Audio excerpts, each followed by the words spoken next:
Hey people, I'm kind of wasn't really ready to do a show. Just thought I would do one. Um, just because I don't know. I had a lot of questions today, and I figure if someone stops by my channel while others are waiting for other people's shows to start. I know on point preparedness. Um, I don't know if I care for his doctrines he teaches, but as far as I'd like a lot of thought he makes you think about. You know, a lot of things he tries to get the way he tries to get a lot of people's wills to turn. And, oops, almost didn't even set up my mic. This is how ill prepared I am. You know, definitely not a professional YouTuber. Oh boy, that mic is really messed up. Well, please hold on and bear with me as I set up my microphone.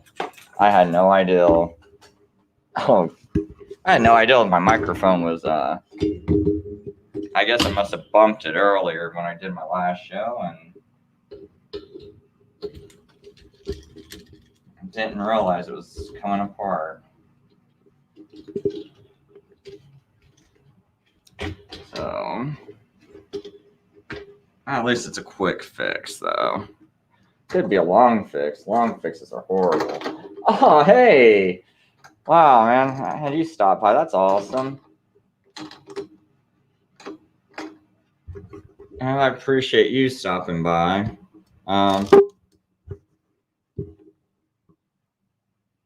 I appreciate you even like that guy, Creatrix. I just found out about him today, and it's kind of a shame his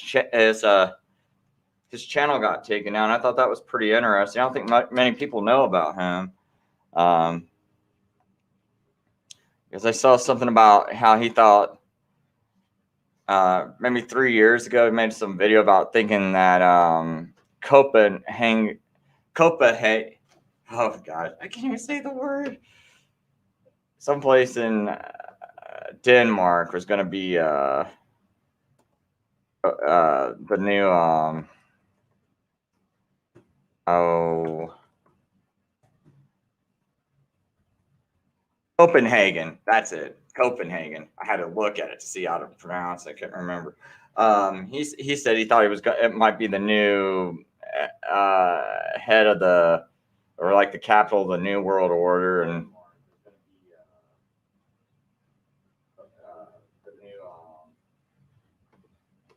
so I thought that was pretty interesting. I'm going to try to play, or at least put that video up on the screen so other people can even see what I'm talking about.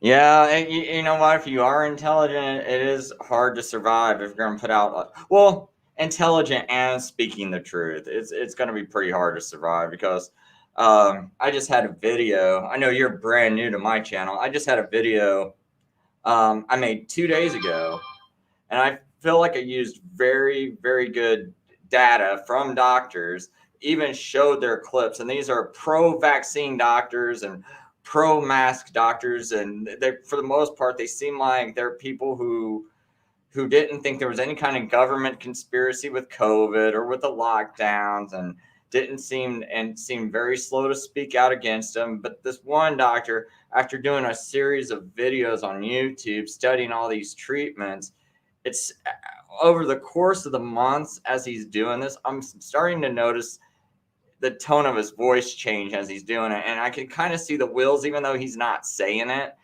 I get the feeling that he's looking at this, going, "Why are we locking down? These treatments look like they'll work," but he never really said that outright. And then like the latest videos he started doing, it's like I heard him go, I don't know why the FDA is doing this, and he's starting to question the FDA and why aren't they listing certain treatments. And then he finds some other doctor named Dr. Zelenko and looks at the protocols, and he's like, okay, this is what Dr. Zelenko did with high risk patients. Like almost all of them were in their 60s and in high risk categories.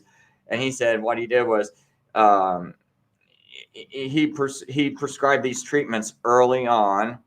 So as soon as they showed up and they found out they had COVID, he started giving them hydroxychloroquine, zinc, and azithromycin. And he said that only like 3% of them required hospitalization. Now, when you compare that to other, stats from other patients, and this is patients in all different ages and all different health, not just high risk health, all different kinds of health. And his study still showed better results than 80% of the other patients. So, and it's like, so here's this guy, and he's got this big long document PDF that he did showing like all of his studies and everything. And all I did was show that little bitty video clip and then link their video to it, and linked their video to my video, and so people could go check it out in full. And I got banned off of YouTube. And I've been also trying to aggressively go after my local health department, the Indiana Health Department, and asking them, hey, why can't we have this protocol? I know the FDA doesn't have it, but states can have their own protocols. States can sell marijuana if they want. So why can't we have our own COVID protocols? And no one's getting back to me when I phrase it that way. So, Eric Clinton. Who's Eric Clinton? I'm not real familiar. I'm not sure if there's some new scandal going on or what. But anyway, let me see if I can.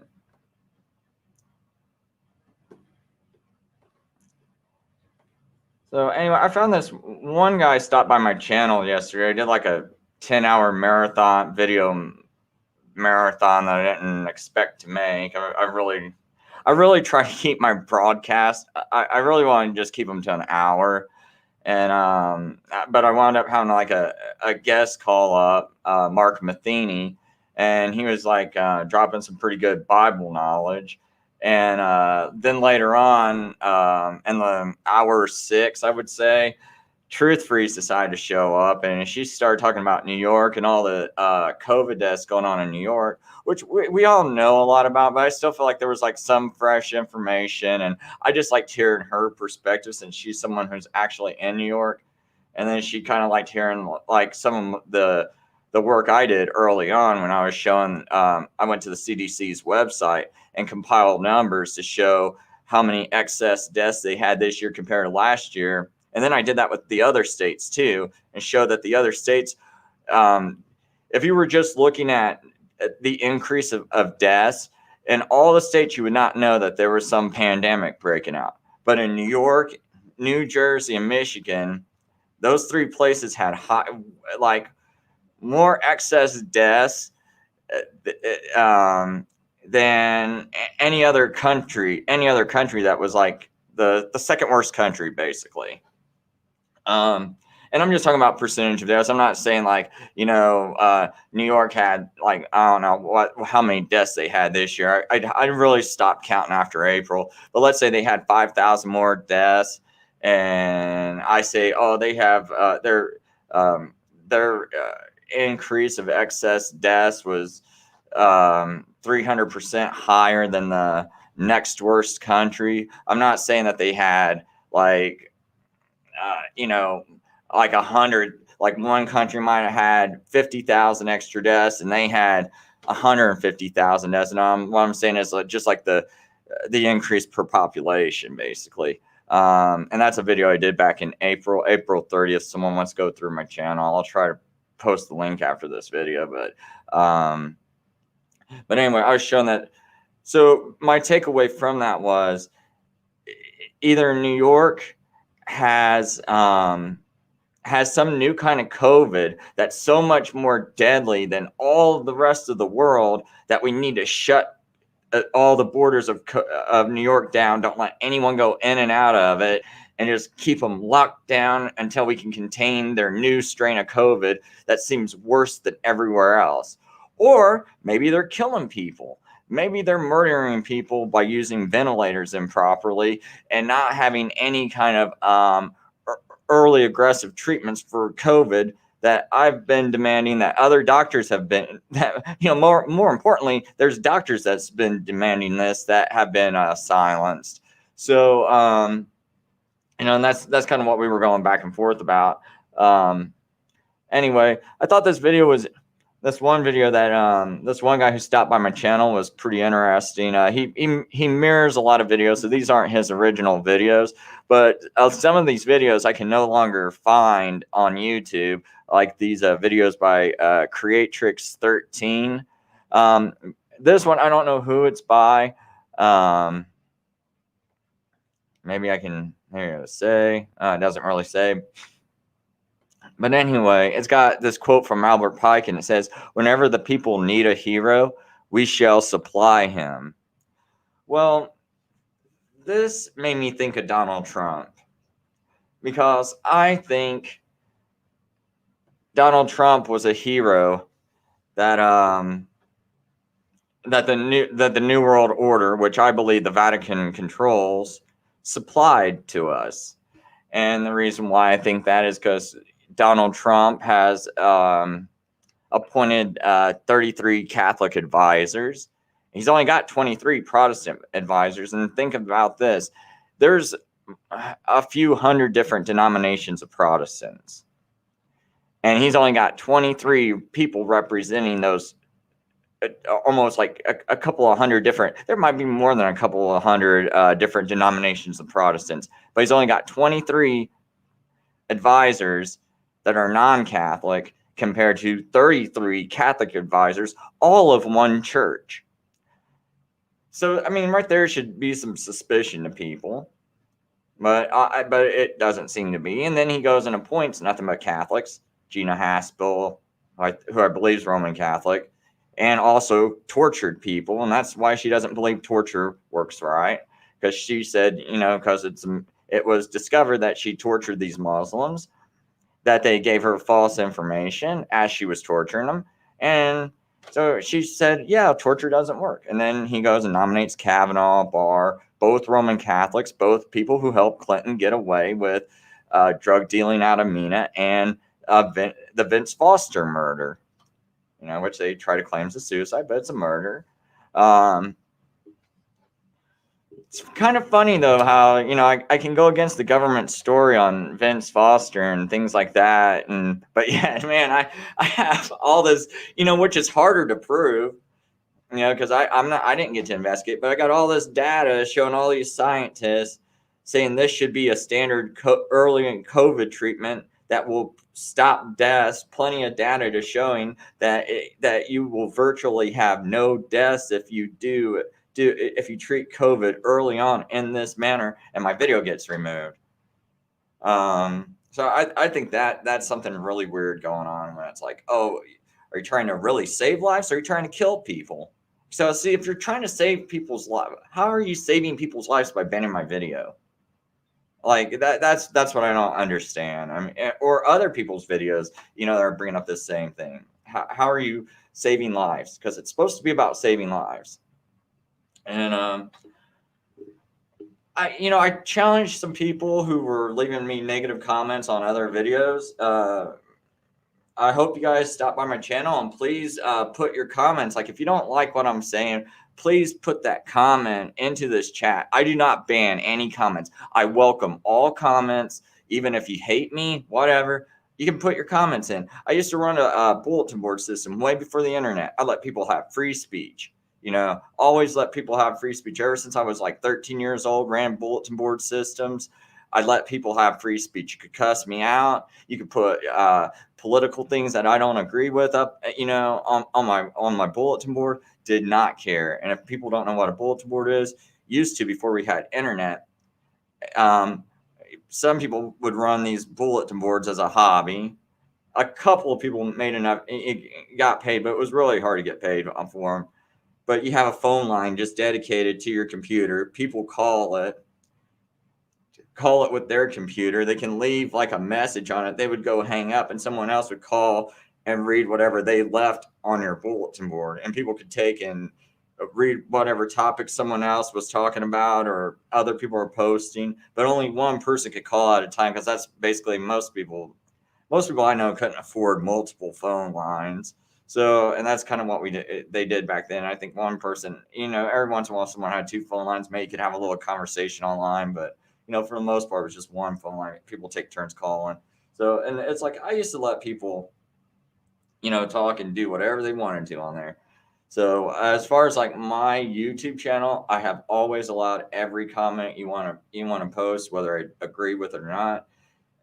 I think you got to have free speech, and if my truth is not good enough to withstand one of your comments, then it probably wasn't truth at all. And maybe I'm the one that needs to go research it. If you can just uh, take out my channel just like that, with one little truthful comment, then hey, my channel's no good. So, and then sometimes people post something, I'm like, oh man, I was wrong. That was right. I didn't catch that piece of information. It changed my whole way of thinking. So it's like, I always invite people to say whatever they want to say. But anyway, I'm just gonna go find this one guy create tricks video and just play just a tiny bit of what I really liked about it. Anyway, I got it from this guy's channel, Dins Dude Von and DEENSEDUDE.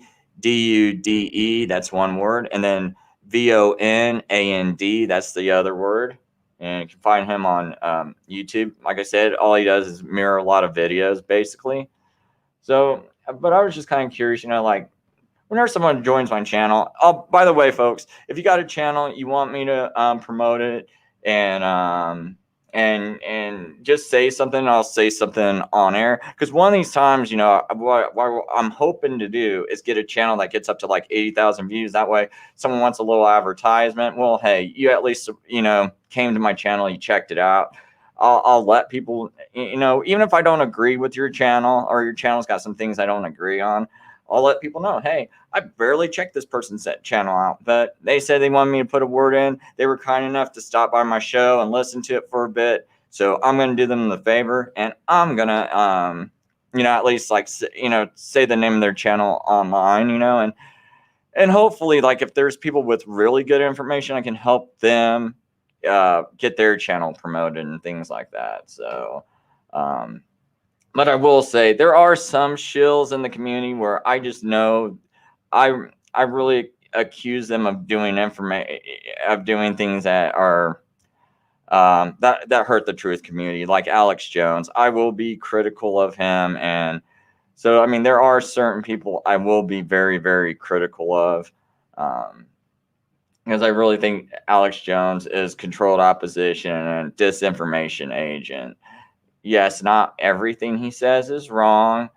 A lot of things he says is right. I agree with a lot of it, but I always think that he wants to cover up when it comes down to the root of the cause of it all. He does hide it, and even like some of the things that aren't really at the root, he'll even kind of cover up the branches a little bit. Because I feel like he was never hard enough on some of the questionable things Donald Trump did.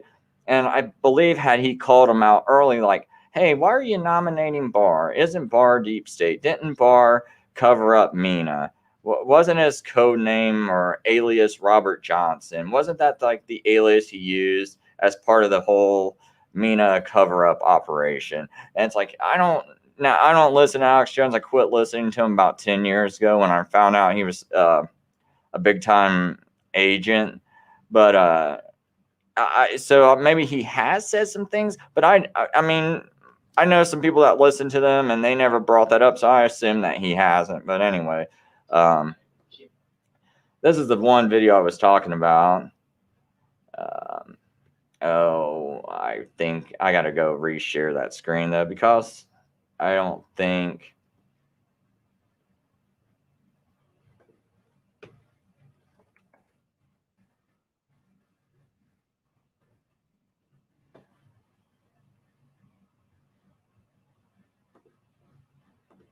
Oh, sorry. I thought I accidentally clicked out of my screen. Oops. Still kind of learning how to use this. And I guess I shuffled between screens. So I thought I clicked the X button and completely closed out of it. But, so anyway, let me just share that screen again, because on this program, if I don't click the little audio button that's kind of hidden, it just won't play. But anyway, this is the guy Creatrix. The title of this video is 1, 2, 3, 4. When New York goes bye-bye, the UN headquarters. Talking about green mobile masts and Wi-Fi wireless systems up here, just here, and I can actually feel my legs are shaking. So it's very, very uncomfortable being here, I must say. But it's a nice view, or it's a view you can say, because Copenhagen is being changed very, very much, because Copenhagen is the center of the world, as the coordinator for this building has expressed. He talked about one UN and one voice and one world government, he didn't say, but actually that's what you can understand from the words. This building down here is not just an office building. It's an extreme building, and it has cost almost $200 million to build, and this has been paid by the Danish taxpayers. I wonder why there are no money for anything else in this society anymore. They have had some challenges because one of the entrepreneurs who was building it was bankrupt during this process, and so I believe it's the community that's taking over now to finish some of the other buildings and so on. What I want to say with this is, when New York goes bye-bye, yes, I'm talking about when New York goes bye-bye. What I mean is that when an atom bomb or something blows up New York, well, then the UN headquarters in New York will be gone. But here we have it. We have the new headquarters for UN in the center of the world, which is Copenhagen, obviously. This is why Copenhagen and Denmark plays a cardinal role in the bigger game on the planet, you can say. It's something very, very dark and nasty is going on in this country, and has been going on for a very long time. This is why Shakespeare or Francis Bacon expressed that there's something rotten in the state of Denmark. It is very rotten, and we see it in plain sight now. It's so extreme what goes on in Copenhagen and in Denmark, how the population is being, you can say, degraded, dissolved, disconnected, disrupted, destroyed. It's so devastating what goes on now in Copenhagen. And this building, it seems to fit so very well with the Vatican Square, with the obelisk in the middle, and you could actually take this building and just lower it over the obelisk. You know, it might just be wild ideas or thoughts or whatever, but they want a World War III. They want the World War III to start, and they are, you can say, working on it very much. And now we have all the stuff with Putin and Russia and Ukraine and so on.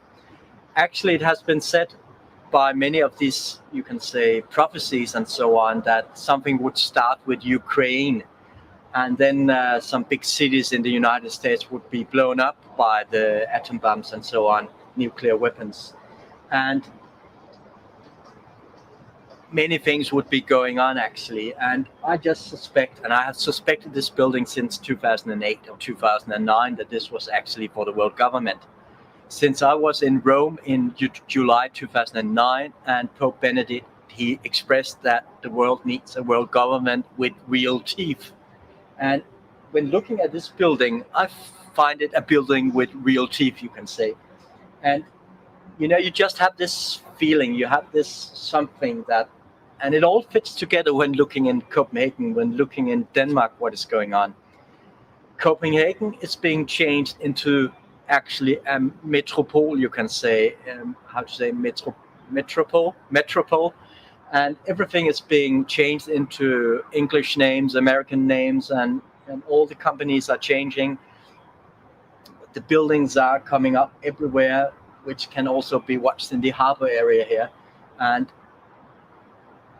something is very, very strange, you can say. It fits very well with the end times symbolism, actually, also illustrated by this American guy.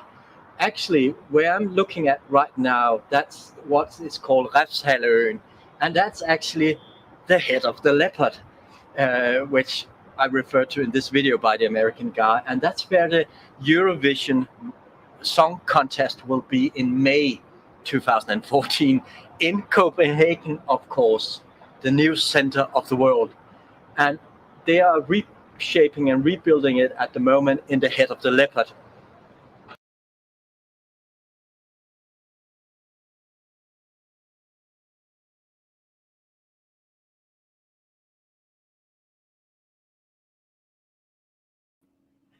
All right, I won't play that video too much more because I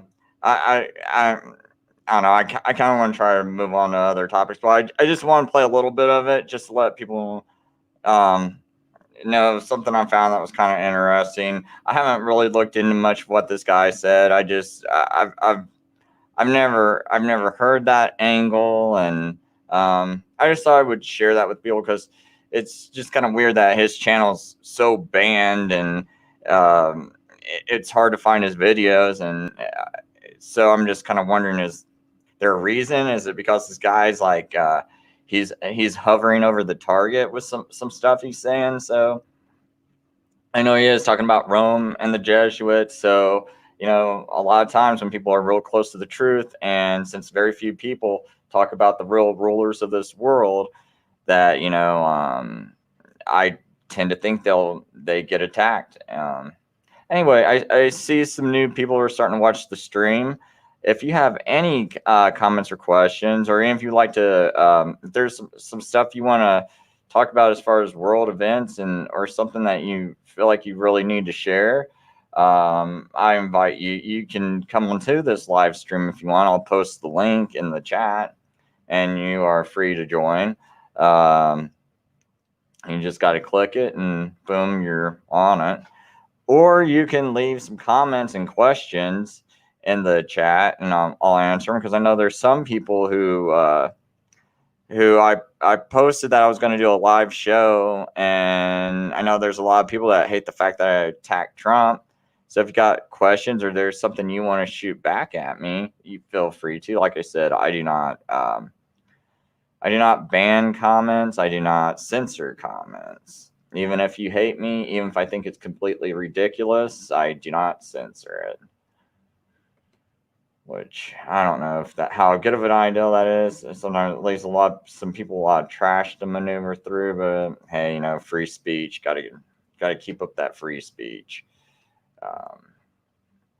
But one thing I think I will point out though is my website, Fishing for Truth. Because for people stopping by, and if you're new to anything I do, there's my video that YouTube took down. That we can actually, I can. Oh, okay, that's weird. Oh, I guess that video is never gonna play again. I thought I could play it through the live stream, but I guess it won't allow me to play it when my live stream is not going on. But that video that they banned, I guess I can't play it while I'm live streaming, because like maybe that's a way to get around it and get myself banned real fast.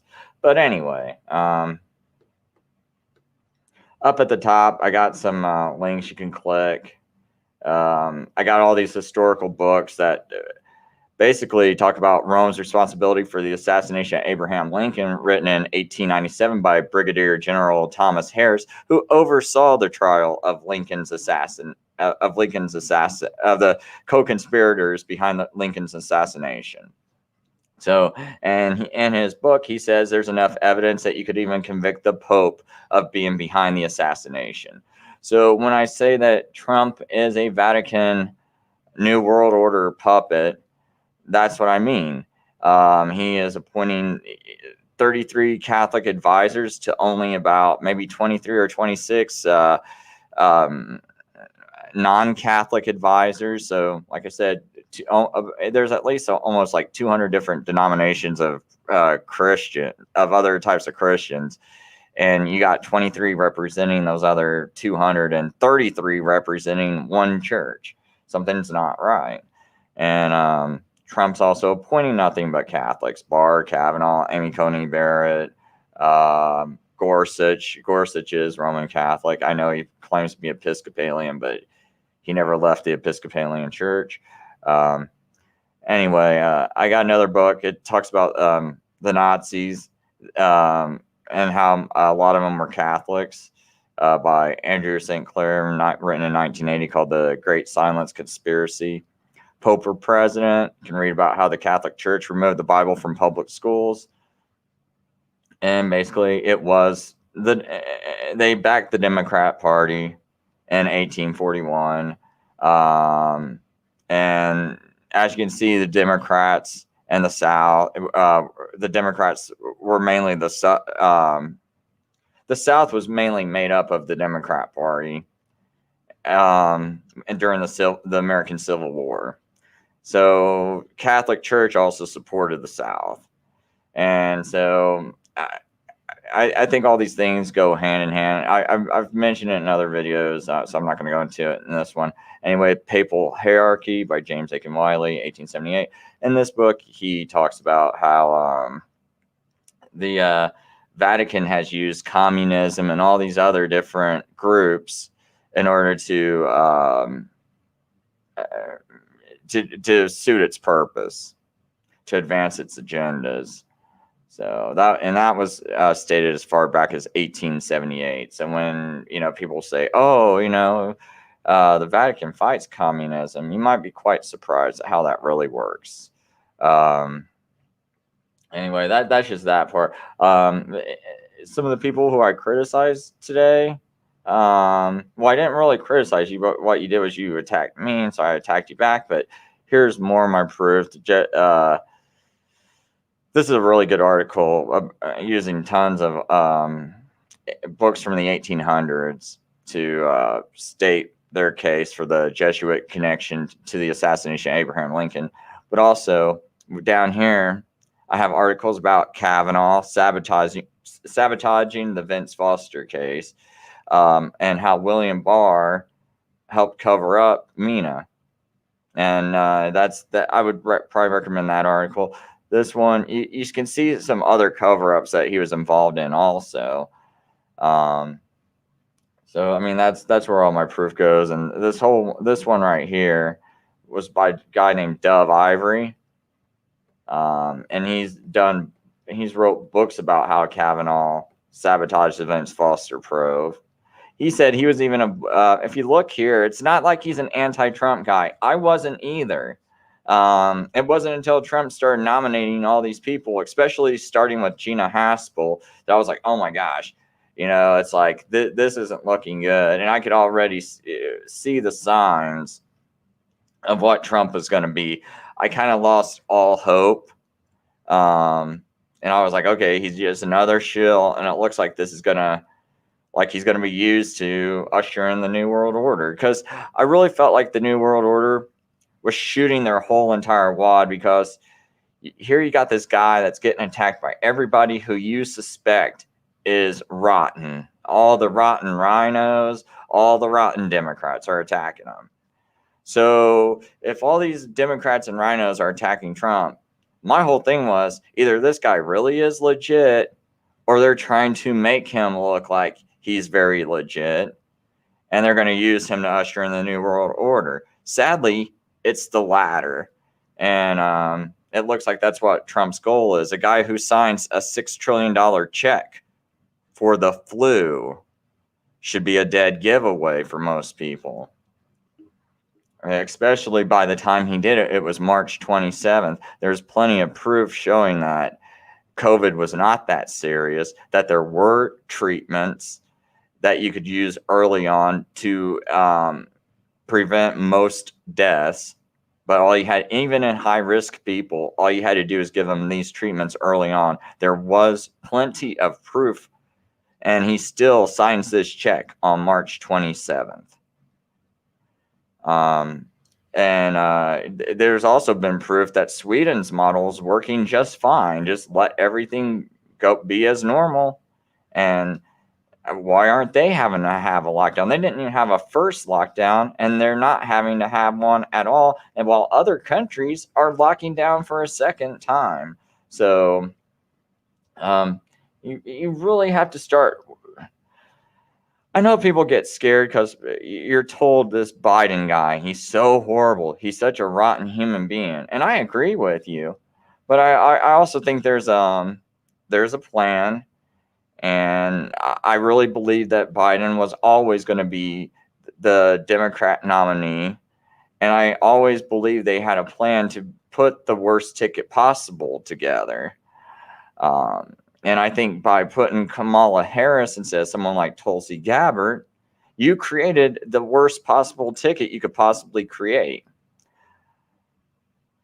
And on top of that, I think they plan on making, when they rig the election, now I don't know if they'll rig it to where Biden actually wins or they'll just rig it close. That way they got a reason to keep protesting the results for 4 years, like they protested over the Russia collusion for almost 4 years, which was, just a straw man argument.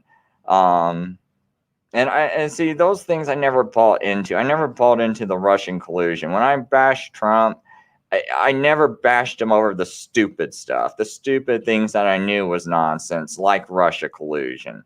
I always knew it was nonsense.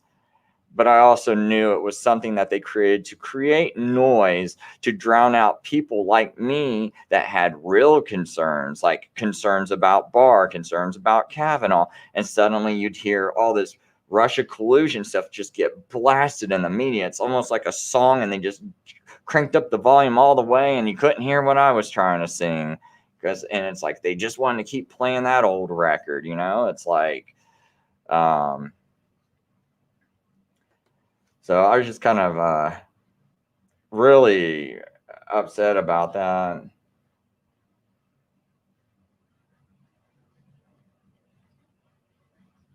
Now, I had someone in my comments say that, I'll put that up on the screen. I just like how they put Sarah Palin with McCain. And to be honest, I think that's like the only thing that sort of saved McCain. Now, I mean, I know everyone can bash Sarah Palin for a bunch of things, but I mean, like, that's the only like kind of thing that even saved McCain. I just think McCain was so horrible. And I'm not saying Sarah Palin's legit. I'm just saying that, as far as like, she kind of would be like a Tulsi Gabbard, someone that looks kind of legit, or at least like someone that's kind of sensible when you compare it to like the other people, when you compare it to the Democrat ticket or the Republican presidential nominee. It's like, okay, this person's like there's like some kind of maybe decency to her. Yeah, I'm kind of really actually kind of confused why they did, because I really feel like they wanted Obama to win. So why even bother putting Palin with McCain? He could have made just a even worse ticket. He could have put like Ronald or Donald Rumsfeld with McCain or something like that. You could have done some real bad ticket, or Paul Ryan, and just really made people hate that ticket like they did in the Romney-Paul Ryan ticket that followed that Sarah Palin McCain ticket. Could have just, because obviously they wanted Obama in there. The only thing that kind of confused me about the Romney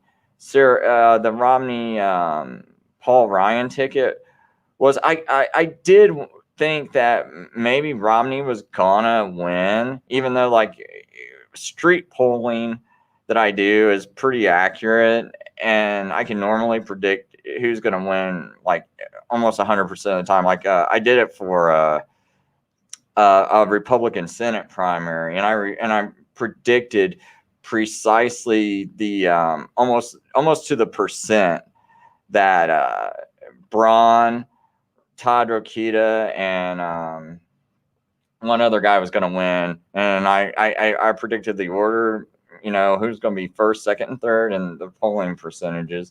And so it's like I kind of did the same thing, but I did wonder if Romney might win, just because I noticed that 4 years prior, Romney's people had went to like this church in Indiana that was. Now, I knew where this church was. Someone invited me to. They gave me directions to it, and I still drove by it twice, trying to get to this church. And anyway, because it was kind of like on this like long little road that was off this main road, but you couldn't hardly see the church because it's on this like it's almost like a long driveway that's easy to miss. So I go to this church, go to it. They had people there trying to get some people stopped in that church and was like, "Hey, can you sign up? We're trying to get Romney on the ballot or whatever for president." And now this was 4 years before Romney ran. And I was like, man, if you guys are way out here, man, you must be planning on having him run. And I'm like, well, they must have this thing controlled to where maybe they're going to have Romney run. So I predicted Romney as being just off of that experience, I predicted that Romney was going to be the Republican Republican nominee to run against Obama in 2012. Just because I thought that was really weird. And I was like, well, man, if they do it that far in advance and plan who's going to be the nominee that far in advance, maybe this guy's the guy that's going to win. But I didn't realize at the time when they plan these presidential selections that they plan them way in advance. Like they know who they got the loser planned in advance and the winner planned in advance. And that's the one thing I guess I didn't catch at that time back in 2012. And I was still kind of new to waking up. I mean, I've been doing videos for about almost 14 years now, but still in 2012, it's like I was still trying to like, is this all really real? Is this really how it's all ran? I was still kind of questioning things. Whereas right now, I feel like I got it down really hardcore pat. So,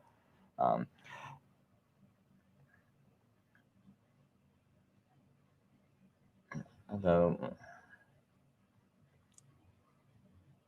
Okay, 8 truth seeking. I'm not sure what you mean because it sounds like you're saying the other one was just the video that I got it from. I'm kind of not really sure what you're talking about. But hey, anyone, I see there's some more people that just showed up. Anyone that wants to either come on the show or throw a topic into the chat, feel free to. And anyone, like, I'll discuss anything, I'll answer any questions. If you say a comment and you're like, hey, I want you, I don't believe what you're saying about Trump, here's my opinion. I can hit this little button and just show your comments up on the screen. It's just like I've been doing with people, like Born Again for Christ. I just I can click your comment, have it appear on the screen so everyone can hear it. So if you got something to say about me, against me, even and unless it's just something stupid like, hey, F you, okay, I'm not going to put your comment up. It's just stupid. You're not giving us any new information. You hate me. But I mean, but if you got information where you're like, oh, I disagree with you, you're a shill, and here's why, and blah blah blah blah blah, and you got some good points, or maybe not good points, but you got something of substance there. I will click that show button and show it up on my screen. Because like I said, I'm not like these other YouTubers out there. People, you can hate me. You can have total free speech on my channel. I don't care. I just want to get to the truth. And hey, I'm not always right. That's the thing. I'm not always right. I know that. And sometimes there's things I miss. I'm a guy who works 65 hours a week. I got a family. I got 2 small children. It's hard for me to even make time to play with them. They're visiting their grandmother right now and their grandpa. So I got a little extra time. So I'm making some videos today and yesterday. But normally I'm super busy. And in fact, I think I'm supposed to work tonight. So I might go in tonight. It's kind of optional for me. But hey, Truth Freeze, if you want to jump on, I can, I'll post that link out there for you. You can just click it and jump on if you want. Truth Freeze seems to always have something interesting to say. I know a lot of people liked it when she came on yesterday. So, and it was the first time I ever had her on my show. This show's still new for me, and because I recently got a job where I'm doing a little bit better with money. So I was able to buy a computer so everything can run smoothly. Um, and buy a new mic so people can hear me a little bit clearer. Um, so, and still trying to figure out like what's the best things to do. Always looking for ideals for topics, ideals for what people might like me to see. Even like live action stuff. Like, hey, Chris, could you do a video? I'm kind of shy.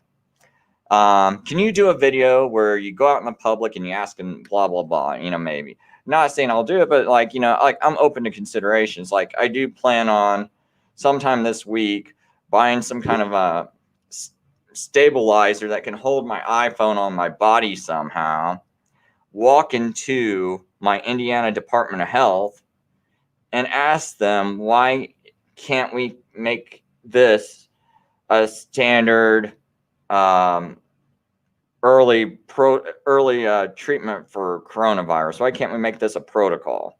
We don't have to obey FDA, to my knowledge. Now, maybe they throw out something and they're like, no, Chris, we do have to obey FDA. This is why, blah, blah, blah. But see, I want to hear him say it. I want to know it myself. I don't know where to find this information. And hey, you know what? You get paid a lot of money to run these departments, and we are locking down. You are taking people's freedoms away. So I want to hear a good explanation. That's all, and I'll leave you alone.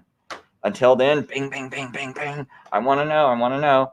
And yes, I don't really even have time to do this. I do not have the extra time to do this, but I will make myself do this one day a week where I go to the someday next week where I go to the Indiana Department of Health. I might do it Friday, maybe. It might have to take me till Friday, but I want to try to do it before then. That way I got extra time for my kids. But so anyway, someone says, Truth Free says, did not know. Now Kavanaugh did that. Barr got Vicky Weaver sniper off.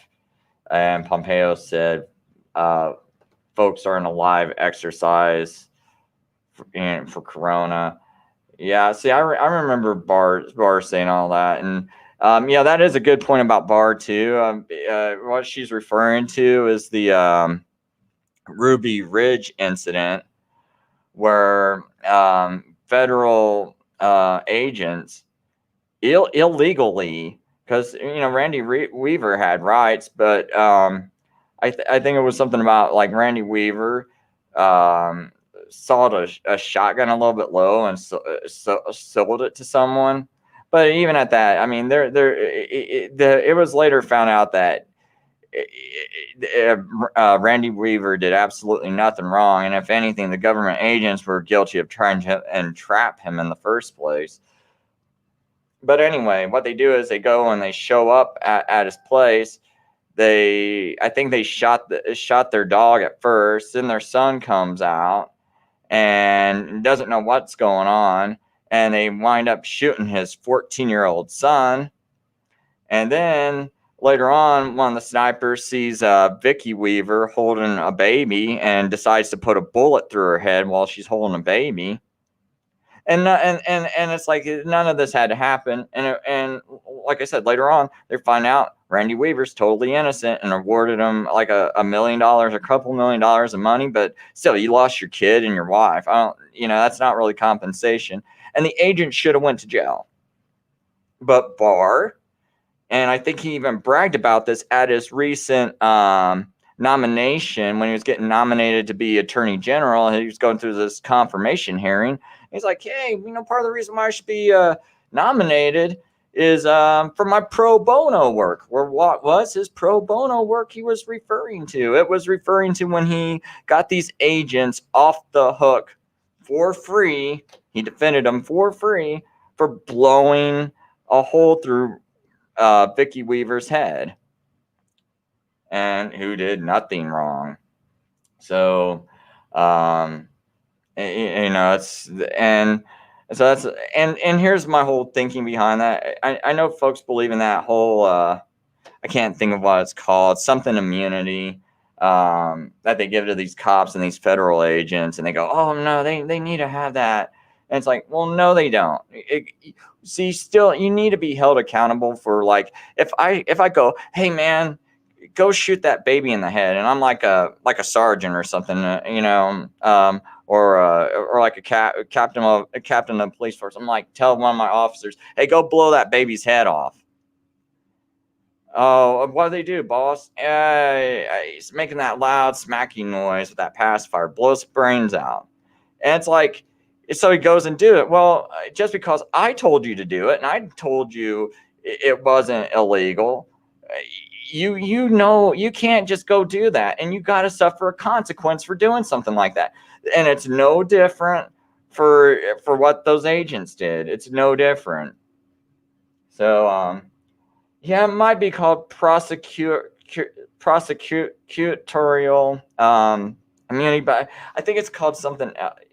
I'll go look it up, because that's driving me nuts. This is like 2 days in a row. Like, my brain is not my brain's not remembering what that word is. Qualified immunity. That's what it is. Qualified immunity. So and so that was like what Barr's big argument was. Those agents that did that, they are entitled to qualified immunity.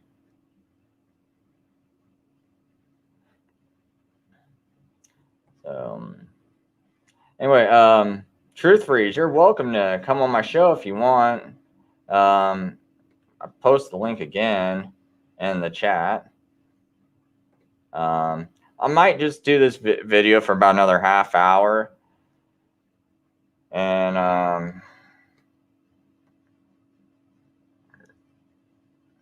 so let's see. I'm just kind of reading the comments.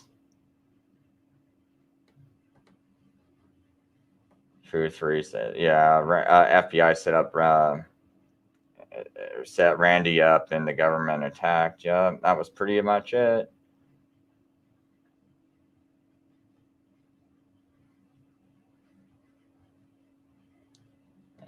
Okay, I'm just kind of reading through people's comments. Hoodwinked by an Angel says, Liquid Smooth on my homepage. I proved the Yale Skull and Bones is on the $1 bill and wrote a book proving the Vatican rules the world. For my effort, I have 20,000 subscribers. I get 100 views per video. Oh, wow. Yeah, I mean, that's about the size of it. Gematria Effects has got like 50,000 subscribers. He's wrote books and only gets about maybe 1,000 views per video itself.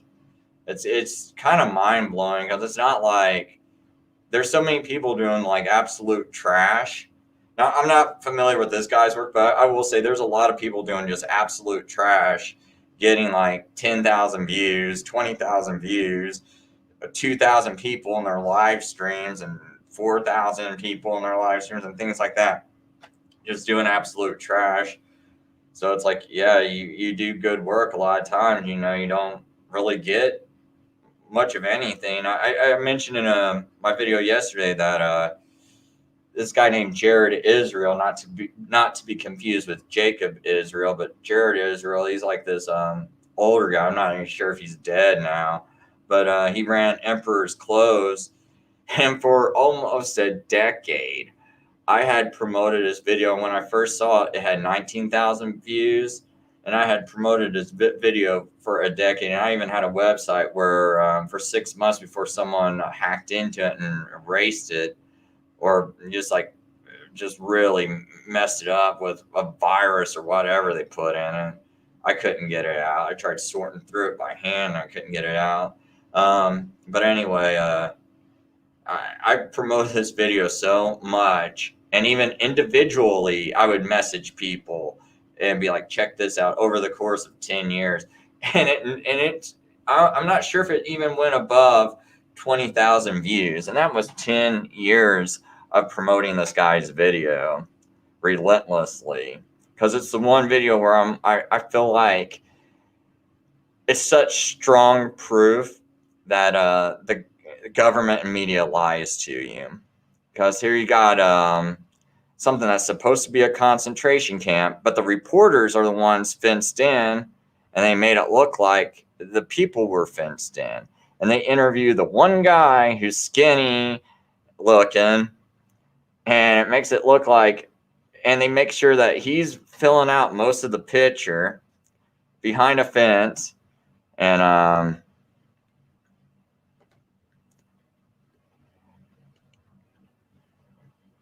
oh, I'm not sure why Truth Freeze ain't popping up there, but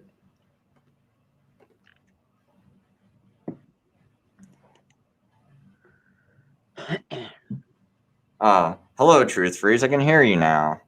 You can start Oh. feel free just to start speaking Yeah. right away. Whatever's on your mind, just sorry. start talking. Oh. I'm always paranoid that they booted me out, and I'm always worried about my microphones being muted. And sure enough, it wasn't. You know what's interesting? You just said you have 20,000 subscribers. Did you say? No. This other guy who I just posted his comment, hoodwinked by an angel, Michael Fazio. He says he's an author and wrote books too. So Yeah, that's what you call shadow banned. Same with Matt Netanyahu. What happens with him? Sic semper tyrannis. He'll have two people watching. It should be like over hundreds. But you know what? It's funny. I just went to your channel from StreamYard to the YouTube end, and I had to go through 3 sets. When you're on YouTube and you go to subscription and you scroll to the end, and then it'll like reload, and then it'll give you more like lives in the first row, right? And then I don't know if that's how it looks to you when you do that. I couldn't find you. You were gone. I had to actually like type in you go to history. So see, that's shadow banned, right? yeah, see, I got this friend, and it's like I promoted her as one of my top channels, and so it's like obviously I'm subscribed to her. I would be, and I hadn't got any notifications for a while. I was like, I wonder if she's doing anything. Well, sure enough, she's been doing videos like at least one video a week, and I was like, why am I not getting subscription notices and see that I'm unsubscribed? And so when I heard people saying that, like when I hear a lot of these people complain about, a lot of them are like you're like Alex Jones type people, and I'm like, dude, okay, whatever. No one's shadow banning you. You're part of the system. But then it's like when it actually happened to me and I saw that, I was like, okay, I guess there is something to this, but yeah, and you know what? I'd like your take on this. People say, well, Google, Facebook, and all that, they're private platforms. They have the right to make the rules that they want. But I'm thinking, wait a minute, they're kind of taking over the airwaves of a sort. I don't think they have the right to restrict speech and free speech and all that. And I'm not sure from a legal standpoint. Like, one thing I will say with the businesses in this Corona baloney, they say, well, no shirt, no shoes, no service. Stores are allowed to make rules, but on the one hand, if they're private, but guess what? If I found out private businesses that are serving the public, if they're providing a service or goods for the public, they're not allowed to discriminate. They're not allowed to say, because you have a medical condition, you can't come in, or we're not going to serve you. So there's, gray areas in there that a lot of people just automatically, well, the store has the right to do what they want. But same with these platforms. I don't know. I mean, my basic sense is it's part of like the radio waves, the air, the internet is like the public's ability to message and communicate with one another. I don't think, yes, the platforms are providing a service, But without them, we could still and should still have the internet. The internet should not be owned, in other words, by any corporation or private individual. But yeah, I don't know. Right. See, one thing I was looking up is like those names that you give your website. I mean, like, I can understand like having to pay a fee to register it and things like that, and I can I can understand maybe even like a small yearly fee, but like, or like, let's say if you're actually running a website and you're actually posting material on that website and you're not just hogging a good name, because I think it's kind of wrong if some billionaire went and thought of every single name they could off the top of their head and registered a million names for $1 million, Yeah. and they could just hog up all those names. But I think if there should be some rule where if you're posting things on your website's actually getting a certain amount of traffic, and I mean just like 100 hits a year or something, or like just various things, that you should be able to have that website for as long as you want with paying a very minimal fee on it, or they need to make it to where other people can I guess, see, I don't know, I can't remember what that's called, where you the companies that actually um, keep track of the domain names and get paid for it. But I think there's but to me it seems like, from when I was reading the rules, what stops you from like, okay, Chris, you gotta renew your website's name again, and now the fee is going to be $1 million. It's like, what stops them from jacking the price up? Because like right now, I only have a contract locked in for a couple of years. What happens when that contract ends? What stops them from jacking it beyond that? Those are the things I'm not really understanding. And if they can just jack it up, that means they can take it away from you at any point. That's funny. Actually, if you think about it, like the FCC and the telecommunications system, we do need the government to be as a regulatory body with interstate commerce. And this would sort of, I think, fall into that, I think. But beyond that, yeah, what's to stop Bill Gates buying out, Facebook or Google and going like, I'm just closing it down. It's public, and it should be public, just like the right to, well, it's not a good example. Well, telephone communications. I mean, a company can't just arbitrate, well, we're going to start charging $1,000 a month to use your cell phone.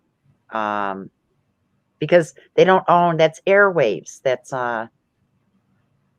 yeah, I don't know. I'm getting myself confused on this, but I think people just sense this is our right and ability to communicate with one another in the whole internet, and it should not be able to be that our speech is squashed under a platform that they made good money off the public from that, setting it up and all that, and they make good money, and then to just cut people out like whoever they want. There should be, I hate to say government normally should not be involved in much at all, but that is one area that there should be government regulation. Well, the one thing is, I think if you use government money to get your business started, you should have to abide by certain regulations like that. Like, okay, I made an internet service like Google or something like that, or Facebook. If I used government money, I should have to abide by free speech standards and things like that, and freedom of information. And yes. And that reminds me, during the Obama administration, towards the tail end of his 8 grievous years, there was something about the control of the internet. Somehow America was in control of some aspects of the internet, and it was handed over to another body, European. I can't remember. It's bizarre. I don't know. But yeah, it seems like the internet is owned by we the people for the most part. Maybe not the organization of every group should be able to uh, independently say, "Hey, I'm setting up, and I'm going to pay for a site that features this or that," and they get a little bit of they get charge, or it could be free and through ads they make money. But yeah, there's got to be that line there where any one platform they get to say, "Hey, you can only talk about." It could be, "Hey, you can only talk positive about Democrats," and it could be a big platform. Well, of course, it's still sort of capitalism in the sense where they're going to make their money from their ads, and if it's really bad and censoring, people are going to start opting out. They won't make their money. But what's fun with YouTube? It's so user friendly and it's been around for so long. I know Google bought YouTube, so it's owned by Google, and it's almost like after they get everybody hooked into it, then it's like, okay, we're gonna start just censoring here and there wherever we want. I don't know. I mean, it should be that, okay, well, somebody else can pick up where YouTube messes up, start a new one. But it's rough on people as far as just learning the internet and being familiar with certain platforms and how it works, and investing time and effort into them and using it for communication, and then just to have it cut out, arbitrarily. I don't know. I kind of found something maybe of interest to people because I decided to type in, do a little search about Facebook being funded by the government. Someone asked the question on Quora, what's the substance of the claim that Facebook is funded in part by the U.S. government, and in particular a branch which is associated with the CIA? And this guy, Matthew Burton, who lists that he used to work at the Central Intelligence Agency, said this on August 5th, 2014. CIA runs a venture capital firm called NQTel. Its purpose is to find and finance companies that could benefit the CIA. They have a website where they list companies they've invested in.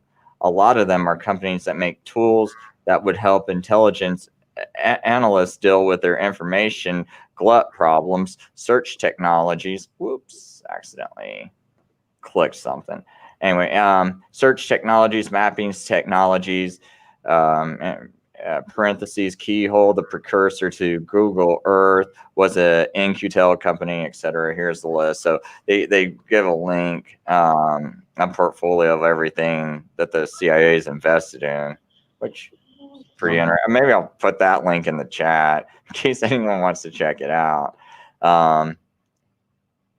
But I don't know if I should read the whole, if everyone wants to keep on reading, but I just kind of thought I'd bring that up, just at least that little paragraph. And but I'll put the portfolio that this guy lists. I'll put that in the chat, and then I'll put the link of the article I was just reading. I'll just throw that down in the chat in case someone wants to read more of it.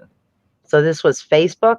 I'm sorry, I can't read. Yeah, they were talking about someone asked a question. What's the claim that Facebook? What's the substance of the claim that Facebook is funded in part by the U.S. government and in particular a branch which is associated with the CIA?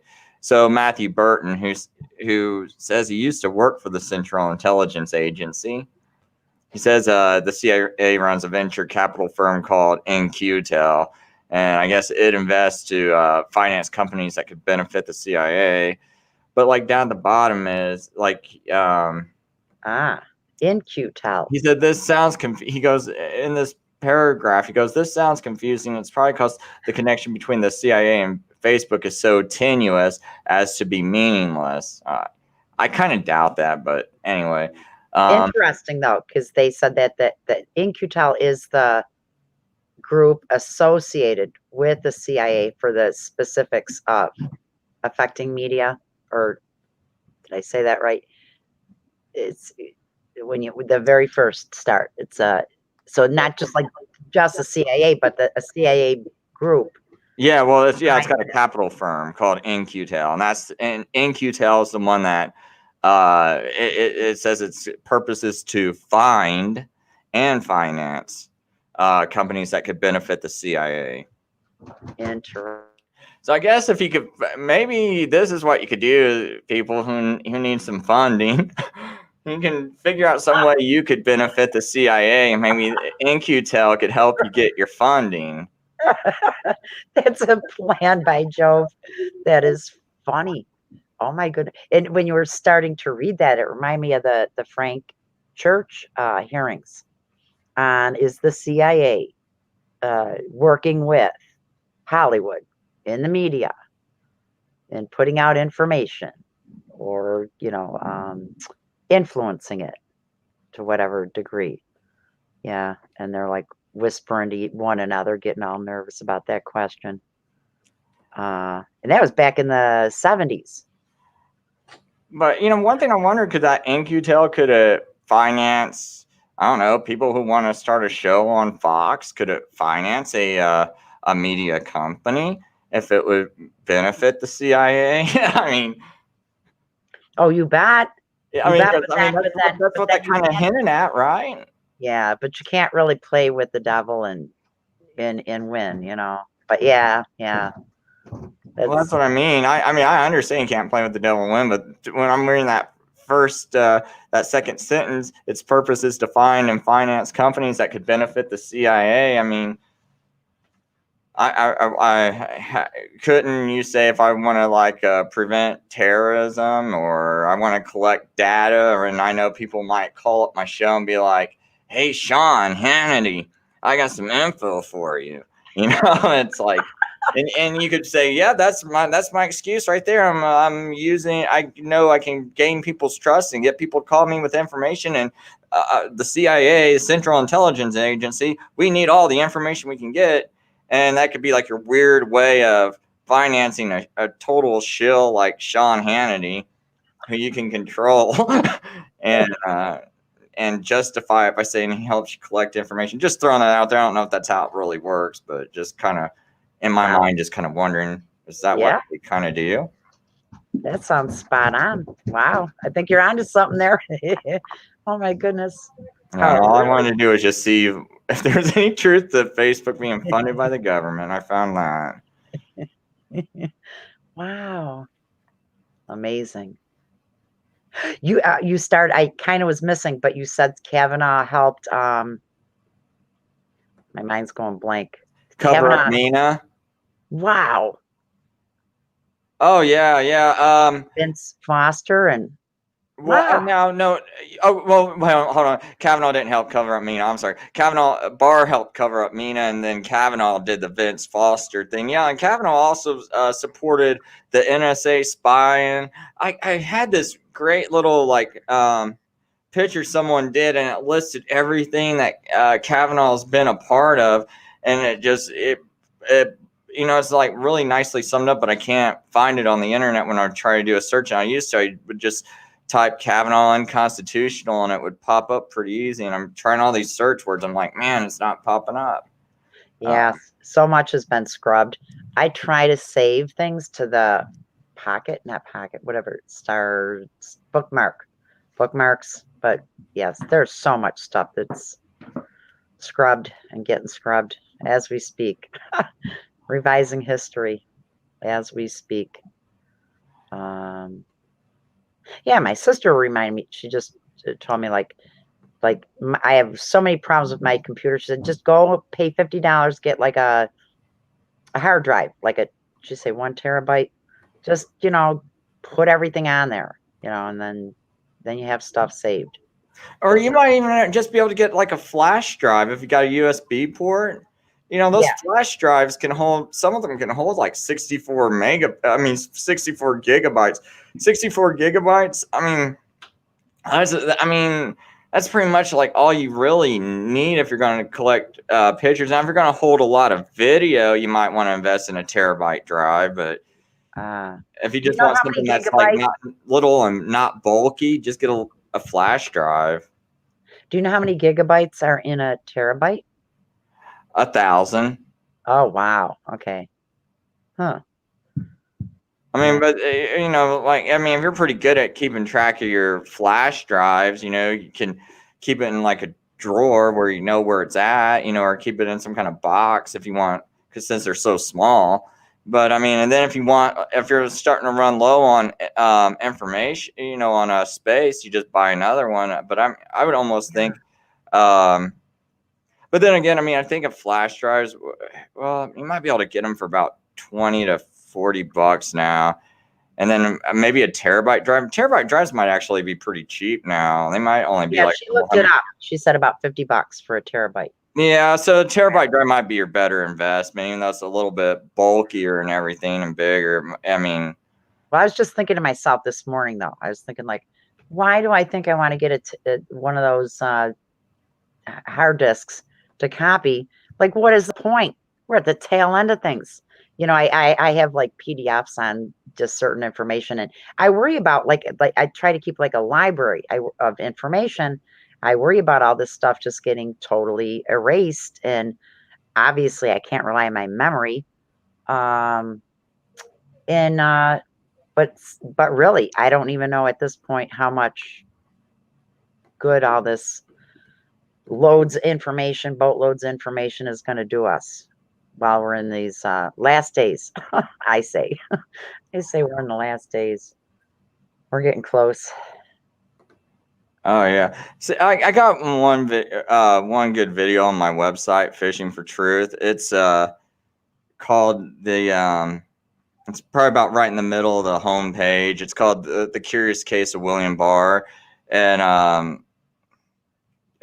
think his name is Terry Reed. Did a book on it, and this guy's just kind of going over that book real briefly, and really exposing a lot about William Barr just in this brief. I think it's only like a 15-minute video, and he exposes just a lot of things people don't know about William Barr.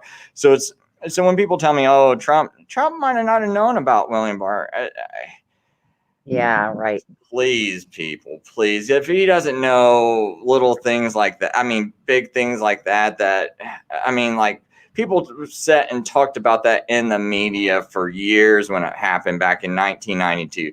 They talked about it leading up to the election. It was real big. You can't tell me Donald Trump didn't know, didn't hear the news going on about a presidential election. Like, come on now. And it was going on in 1992. Can't tell me he didn't read Wall Street Journal, where there was articles about what was going on in MENA printed in the Wall Street Journal. Can't tell me he didn't hear about none of this. Like, he's not the average guy that goes to work, and comes home and just goes straight to his house and wants to veg out and watch TV. No, he's sitting there and he's talking to other people, and they're discussing things about what's going on in the world events. And he's got to seem intelligent. He's got to be engaging. So you got to be well read. Like, you can't just sit here and be just a dummy and throwing out your dumb comments and talking to all these people. You got to be well read. So he knows about this stuff. Don't kid yourself. Well, according to Q Intel, funny enough, he's keeping his enemies close. Is that part of the see that's a Pied Piper? That's what I worry about with all the Trump support. It's a game. It's a dangerous game. Well, he's winking at us, and he's really telling us he's not pro-vax. He's not pro-mask. He doesn't like these people like Fauci. He's saying bad things about him, but yet he's still the task force. But he's draining the swamp, and then these reports. So that is what is keeping people like with their trust that behind the scenes he's doing stuff. But if he was fully honest, he'd probably get assassinated if he was a good guy.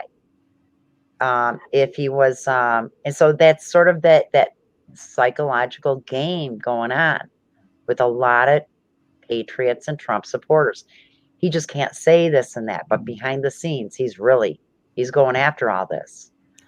See, Uh, I understand some people's thinking. Okay, it's like, you know, if God's got His hand on you, you can walk through, you know, just a ton of bullets and things like that. Yeah, you can be protected, and God can watch over you. I understand all this, but the thing is, it's like when you look at this, it's like, you know, Trump's fighting deep state and all, but see, the other thing is he might be an agent. God might not be watching over him. He might just be an agent. So let's kind of look at it, see what he's doing. So it's like, and when I see Barr and all these other people being put in, I'm like, well, it looks like he's an agent, and that's why he's not, you know, no one's killing him. I'll never say just because someone's alive that, oh, they must be dishonest, they're alive, but at the same time, let's be reasonable. You know, it's like, we do know that they won't go after their own. So if he's still alive, you know, and I'm seeing him nominate deep state, you know, and here's another thing: if he's got rid of so much deep state, then we shouldn't be afraid if he died, or you know, if Mike Pence took over, or if Biden got elected, because he got rid of a lot of the deep state supposedly. But the thing is, if Biden got in office, there's nothing to hinder him. Like, it's not like Barr would resist him. It's not like that Supreme Court that's all Catholic, 7 Catholics on the Supreme Court now. Do you think they're going to resist what Catholic Biden wants and what that Catholic Pope wants? Because the Catholic Pope wants climate change, says, you know, Corona is actually part of climate change. You know, it's part of like something God's doing because of climate change. And we need to do something about climate change. And we need to have a one world currency. And we need to have carbon credits and things like that. This is all the Pope's push. And, you know, Pope wants open borders. So if the head of the Catholic Church, who's supposed to be this representative of God on earth, who do you think these Catholic judges, these 7 Catholic judges, are going to listen to? And if Biden got elected, who do you think Biden's going to listen to? He's a Roman Catholic who obviously believes all this stuff that the Pope pushes. You know, and I got clips showing that, you know, Kavanaugh. I'll bring it up in a minute here, but I got clips showing that Kavanaugh said it's a moral imperative to do something about climate change. wow. Yeah, I'll show it in a minute. You can go ahead and say whatever. Well, I will say too, I caught in the beginning you were saying about with the election. I think that Trump is going to win hands down because it fits the agenda better for more chaos and civil divide. Because like if somehow Biden was winning, most patriots, they're law abiding and they're respectful of our process and so on. So you're not going to get the same amount of mass chaos versus if Trump wins in all the cities, and it helps the agenda. So that's why I'm pretty confident he's going to win hands down. I mean, they might throw glitches in there with the voter cheating and all that, but Right there's and this is just one. There's other sources when I went and clicked this into, you know, search this in the search engine. So people, please don't think it's just one random magazine or one source you've never heard of, the Atlantic, so it can't be right. No, I mean, there's several sources. Just go look it up. But anyway, Brett Kavanaugh, the Earth is warming. Trump's pick for the Supreme Court affirms climate change, but that's not necessarily good news for the EPA. I think this is kind of a leftist magazine, if I remember right, or a leftist publication. So I think they're saying that Kavanaugh's sort of throwing a curveball, but in my opinion, he's not. But he goes, the Earth is warming. Humans are contributing. He told a federal courtroom 2 years ago during a hearing about a major Barack Obama climate policy. There's a moral imperative. There's a huge policy imperative. The Pope's involved. So, yeah, the Pope, yeah, and the Pope calling for the one world currency and equity throughout the world. But yeah, what is the climate change narrative? A big part of it is none of this is sustainable. We can't just keep eating animals in living in our own houses around the world. It's just it's not sustainable. And using up fossil fuel and it's amazing now. We got a glut of oil, and even in our own nation and everywhere. So the wars are sort of.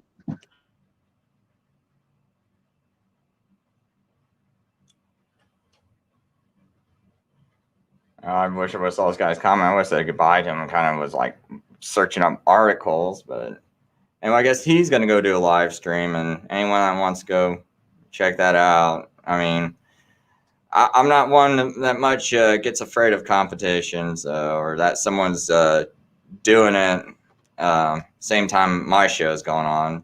So, but anyway, hey, Truth Freeze, your mic got muted. I'm not sure if you intentionally did it or not. Just letting you know it is muted. I know sometimes people can accidentally click things. So, but I have tried to unmute it and I can't. So it must be on your end. But anyway, if Hoodwinked by an Angel is still listening, hey, thanks for stopping by. And hope your show goes good. But yeah, so I really wish some pro-Trump people would have stopped by. I mean, I try to give you guys a chance. I let you guys. I went and commented on all your videos where you were criticizing me, and invited you to my live chat. Invited you to have free speech, everything. So that's all on you. If you wanted to say something, I was going to allow it. Like I said, I don't care. Like I really hope I really hope what I'm saying is truthful enough to where if you say something contradictory to it that's untrue, it can stand. So I'm not really afraid of it. And if I'm saying something wrong, I invite your truth to destroy my wrong so I can be more right. So I really don't care. I don't really have an agenda. Who's the guy behind you? Within 20 years. Yeah, this is a picture. I never changed my green screen, but let's see here. This is Quigley. I'm trying to find if I still even got his picture up here so I can read it, because it's kind of hard for me to just read it by looking in the back of me. Within 20 years, this country is going to rule the world. Kings and emperors will soon pass away, and the democracy of the U.S. will take their place. When the United States rules the world, the Catholic Church will rule the world. Wow. Nothing can stand against the church. I'd like to see the politicians who would try to rule against the church in Chicago. His reign would be short indeed. Yeah, and that's Archbishop Quigley. Your mic got muted, just letting you know. Not sure if you knew. Yeah, I'm sorry. I got people in the background. I mean, because I mute my mic just in case I gotta go do something real quick, grab a cat or something, and I'll mute it. Okay. How many cats you got? 3 of them. One's mine, and then 2 are my sisters-in-law. My sister-in-law lives with us too, and but I kind of adopted her fat cat. You know what? I've got a few cats that were like, Aunt Polly, can you just take the cat for a few months? Because my landlord wouldn't let me have a cat. That was like 3 years ago. And then what's the other cat? Yeah, I get cats like, I would never have to go to like SPCA or something and get a cat. My cats are like temporarily, I'm watching them, and then it turns into years somehow. That's funny. But wow. So Quigley basically just said kings and emperors will pass away, but the Catholic Church will rule the world. Nothing can stand against it. Wow. And nothing can stand against it. And I think he wrote, this was like in the 1920s, I think he wrote this quote. No, 19 it's like in the teens. It was like 1914 or 19. It might have even been even earlier than that, because I think it was like before the Federal Reserve was made and all that. Giant wearing a regular sized people costume. That's quite a name. Mentioned something about the mark of the beast. Where was it? Wouldn't the mark of the beast be something people willingly defend and cherish instead of some far flung, maybe tomorrow microchip that no one wants?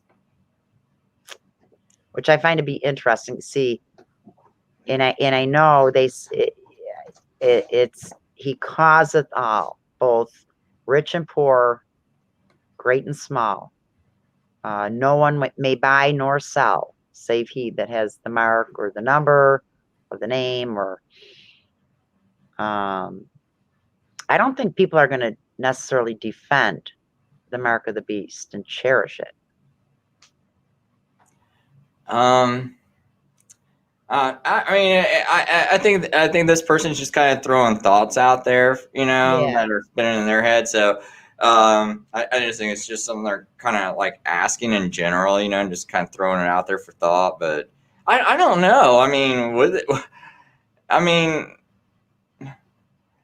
mean, well, when you think about like Sunday law and things like that, well, like I said, I don't like calling it Sunday law because it makes it sound like, oh, what's so bad about having a day off? Why? That's not like really against the Bible. Even if you keep the Sabbath, what's wrong with having Sunday off too? And like I told people, I think it's going to be one of these things where it's like you'll have Sunday off, but you'll be forced to break the Sabbath. So, but I don't like calling it Sunday law just because I think people lose sight of the fact that it's not so much forced worship on Sunday as it is.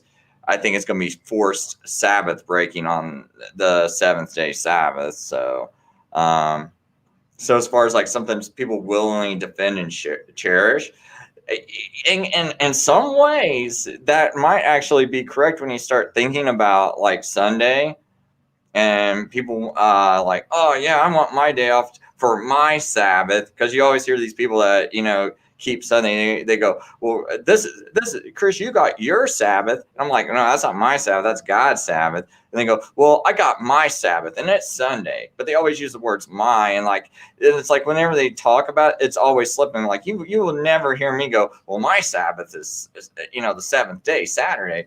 You'll never hear me ever utter a statement like that where I go my. But them, every time I get into some deep discussion, they always slip up and say my Sabbath. Huh? That's interesting. It's your Sabbath, eh? You created it. So Right. Good point. Yeah.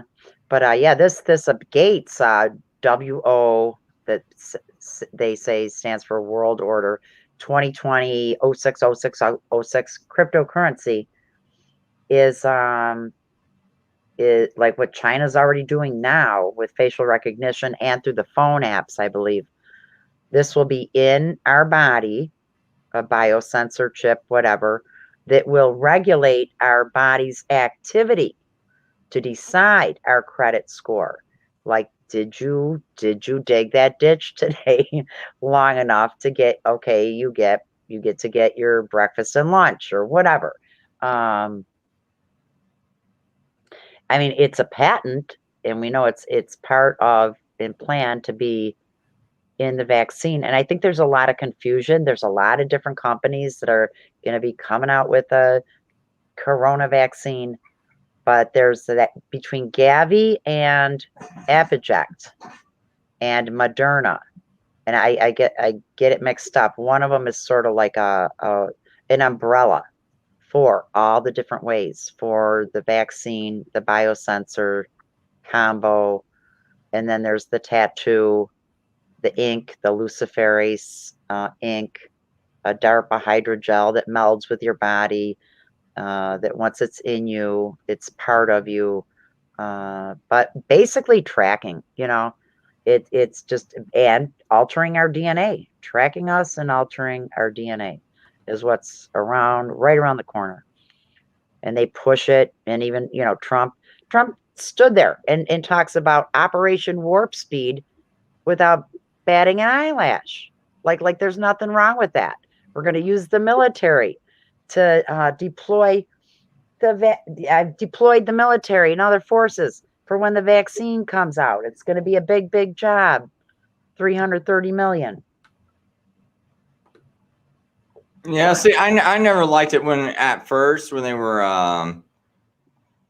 uh, even having the military give out the test. I'm like, why are we militarizing? I said I don't like the way this is all being militarized and everything. And I called up a talk show in Ohio. I guess it was called America's Trucking Network. They do like a live call-in show for about 5 hours, and they basically talk, just started talking about nothing but politics on their show. So I called it up, one day, and I'm like, hey, I don't like the look of all this militarization. The host just hangs up the phone. I'm like, whoa, really? You're not gonna let? And I heard him once he got off the phone. I was like, I don't know what that guy's talking about, like militarizing the vaccine and things like that. And it's like, well, he didn't let me finish my statement because I was like, because I was going to be like, well, it looks like they're going to start using the military to vaccinate people. They're doing them for the testing. That's right. And it's like you're trying to get me used to seeing military give out testing. And so what I'm thinking is you're going to get me used to, they're used to doing the testing, they're used to doing this, and now you're going to get me used to getting vaccinated by them. That's right. It's all normal. This is normal. This is the way we've always done it, guys. So that talk show that you called in, that guy was conditioned. Do not allow anybody to talk about the truth. Yeah, very conditioned. Because even when I called up Bar, I tried another time to call up Bar and be like, well, I don't like what he did with me. And he's like, I don't know what you're talking about. Click. I'm like, what? I didn't get a word in edgewise, man. Wow. I wish you'd call my local talk show in Buffalo. It's actually pretty good. They're in I mean, all mainstream media and talk radio, they've got slants and all that on the liberal side, and like not really covering the out of the official narrative officially, but their hosts, their local hosts, they're the ones we got are really good in it goes out to a wide audience, and then they put on Mike Savage, and they actually took Sean Hannity off and switched with Mike Savage, which I appreciate. But oh yeah, I'm gonna give you that link to that. That'd be great if sometime you can just call in and talk. But if it's late night, I mean, it's gonna be hard for me to call. Like no, it's actually like 3 to 7 or 3 to 6. 3 to 6. Is that doable? It's sort of hard for me unless it's like on a Friday or Saturday. I mean, I might be able to do it, but it's Monday through Friday. But that would be great if you could listen to some of it and then do a call in sometime, because I mean there's because I would like to call, because I kind of would like to throw that information, that study I did from the CDC where I was comparing those numbers and stuff. I'd like to rebrief myself through that information I did back in April 30th and then throw that at them and see what they think. That reminds me, somebody screenshotted, and I don't know if it's valid, COVID tests being sent and shipped to all these different countries and nations, and it was dated 2017, and it said COVID-19 tests, and they got a screenshot. They said it was scrubbed from whatever site. I got it saved somewhere, but that would be interesting, an interesting smoking gun right there, if that really was and could be proved that was 2017. But just, I don't know, at some point it's almost like it's, you don't want to battle too much on trying to get people to see that, hey, look, this is all planned, it's all an agenda, it's none of this is really real the way they say it is, because it should be evident. But then I got to remind myself, a lot of people watch TV news and they're not listening to even talk radio or alternative or they get on the internet, and well, at least females, it seems, they play like bingo. I'm like, or post, cute messages on Facebook. But I'm like, come on, you got a library at your fingertips, like never before. It is really amazing what we have right now with the internet, as far as what can be found and searched, and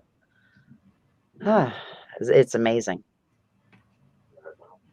Okay, I'm gonna Wow, share what I just found, man. Like, I got something else I just found when you were talking about wow. Who is that. that?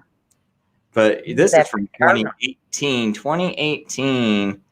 Here's Oh, an article. Half of CDC coronavirus test kits are inaccurate. So what problem do we have right now? Well, we got like a lot of coronavirus test kits that are inaccurate. So this is a long going problem. Like they couldn't even get it right for the other coronaviruses that were going around, and you expect them to now suddenly get it right now. you know what? Back in the beginning, the CDC in April, they sent out COVID tainted Q-tips, swabs. Oops.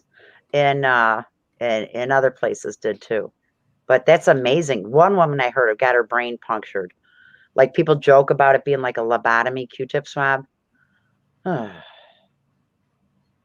You know what? I got to run. um, you are awesome. I didn't send you any links that I said I was gonna. I will try to do that like later. Oh, my fault. You know what? I thought this was from shoot. I thought this was from 2018 because when I was doing it in the search engine, I thought, never mind. I was looking at the wrong things. I typed in 2017. I thought that was from long Oh, ago. So on my fault. That was from 2020, July 18th, 2020. That I pulled up on the screen.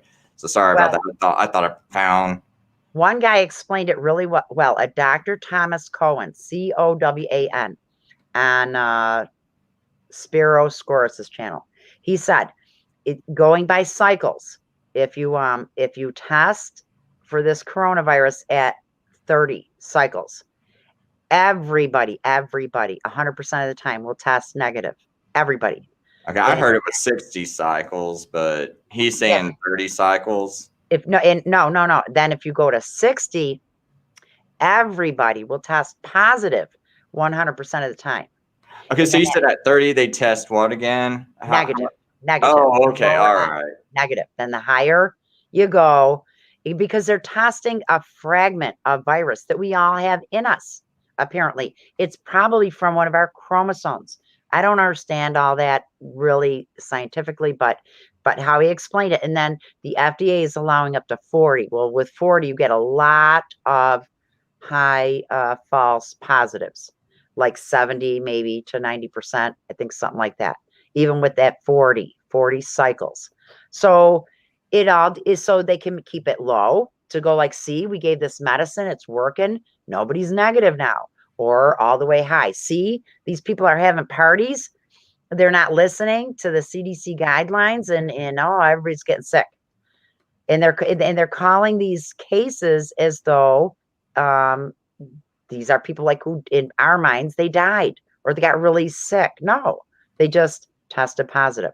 They're calling them cases versus sick people being cases. So, yeah. Listen, I got to run. It has been great talking to you, listening to you. You're awesome. And you take care. All right. All right. Hey, I think thanks for coming on. You helped make the show great, so Oh, I appreciate it.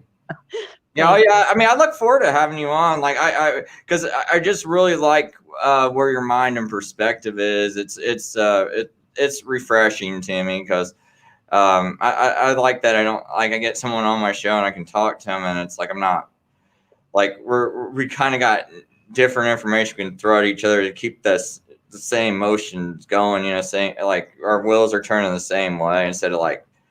So it's not always the easiest thing when I'm fighting someone on every topic, and they just Right. don't want to wake up to certain things. So Well, a good friend told me before too. She says, look, we can keep finding out about this, that, and the other, but bottom line is we want answers. We want solutions. And I always think of what she said there. That's true. But we do have to know, like we do need to know, like we need to let our neighbors, people need to know this is a lie. Otherwise, they're not gonna, hear about some remedies and what is the truth. But yeah, ultimately, God is in control. We want to put our faith and trust in Him, but He expects us to stand, and to fight and defend. And I mean, right now, we should all be really trying to fight right now, breaking out the old people out of the nursing homes. I almost image like I could see a Simpson show or something about that, where like let them go. These old people locked up. It's awful. But wow. Listen, I gotta run. Oh no, that's fine because I need to go to work soon anyway. Like I need to go ahead and like call them. They're kind of begging for help. I don't want to like let them down. So Yeah. I think I'm gonna go in about 10 minutes. But hey, you have a good day and a good night. And like I said, I appreciate you stopping by. Thank you so much. God bless, and keep doing what you're doing. All right. Yep. Thank you. Okay, bye-bye. Bye. So hey, people, here's an image of an video that Gary Frenchie did. I don't know. I kind of a little bit of a disappointment to me, but I just thought this one image and this one video he did was kind of interesting, just because you can see seniors protesting the lockdowns outside of Colorado nursing home. He said, "I'd rather die of COVID than loneliness," and have heard this for a long time now that it's depressing. Like when these people are being forced to hug people behind like some kind of like clear wrapping paper and things like that. I'm pretty sure people have seen those images. If not, maybe I don't know. Maybe I go pull some of them up. But it's really sad to see what they make these poor people go through, and they're not scared of Corona. It's like I know if my grandma was still alive, she'd be like, "Oh, that's stupid," not believing this. But I mean, I guess if you push, she's also one of the type that if you pushed her hard enough, she'll go along with it passively with every stupid thing you make her do. But at the same time, like she thinks it's stupid, but she'll passively go along with it. And that's kind of what I feel sorry for these people. It's like, come on, man. It's like they just kind of want to live what little bit of life they got left in them and just kind of leave them alone. And if that's what they request, let them do it. It's like, stop being just sick control freaks, But, hey, anyone want to? Well, shoot, man, I probably should really wrap up my show. Hey, Mark, or yeah, Mark. Hey, Mark, one thing I was talking to Truth Freeze about, and I just want to say it while I remember it.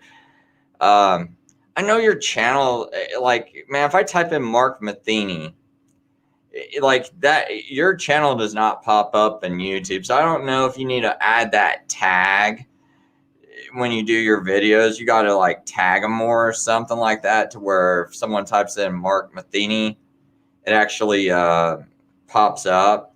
But I think you got to do something. You got a good channel, like a really good looking channel, really good looking broadcast.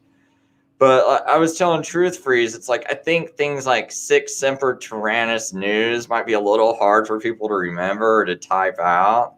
And I'm not even sure if you type it out in the YouTube search engine, if your videos will even pop up. And then it's like the Matheniahu. A lot of people I don't think is going to remember that channel name, and I don't know if maybe you need to make it to where you can make it into an easier to remember channel name or something. So when people type it into, like, go YouTube /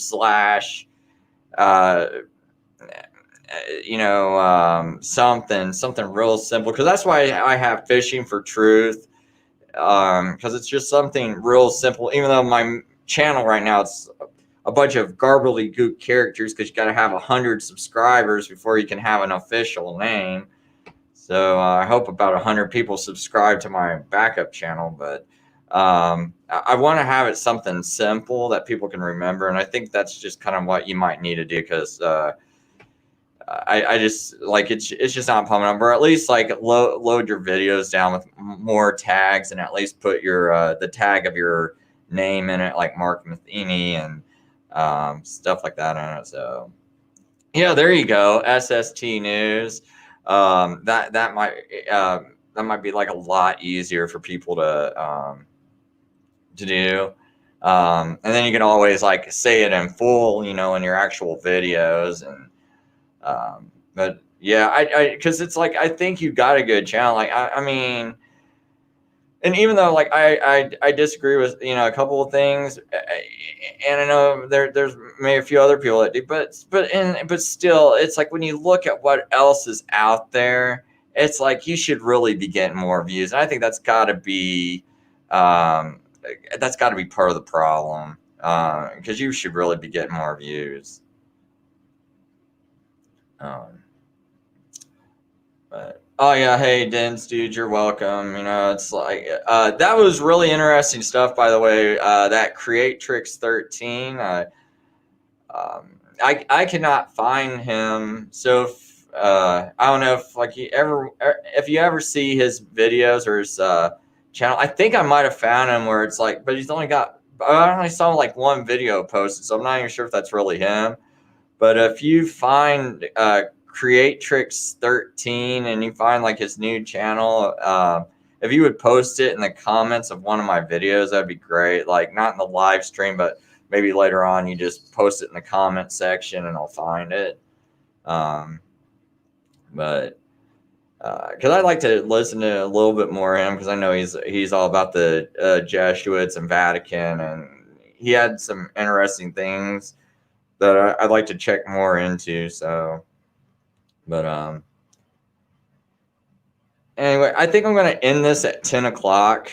That way I can make it to work by 11, and hopefully they're not yelling at me that I only came in for 8 hours on an extra day.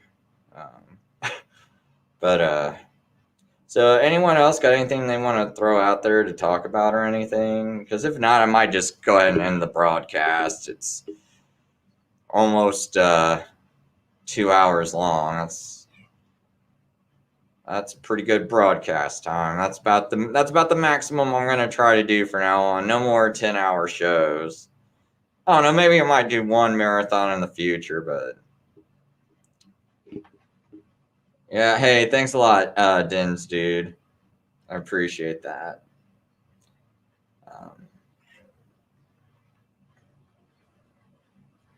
But yeah, I really don't have much more to add, folks. So I guess I'm going to just kind of wrap it up now. And thanks for stopping by, listening.